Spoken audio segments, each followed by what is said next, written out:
भयानकच आहे. जरा सगळ्यांना दिसू देत.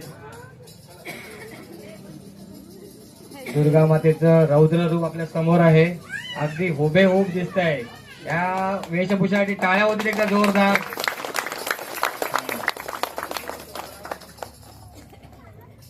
दुर्गा आईला प्रश्न विचारणं चुकीचं आहे, पण ज्यावेळेला एंट्री झाली त्यावेळी अगदी म्हणजे साक्षात समोरून अवतरले असं दिसलं होतं आपल्याला. तसंच रूप दिसतंय आपल्याला. तरी पण आपण जरा विचारूया, जास्त काय बोलू आपण नाव समजून द्या आपल्याला. कोणी केलेली आहे ते. बरं, तुमचं नाव समजू द्या आपल्याला. आवाज आला का? आवाज अप्रतिम. राक्षसाचा वध केलेला आहे आणि काली माता आपल्या समोर अवतरलेली आहे बघा साक्षात. बोलावं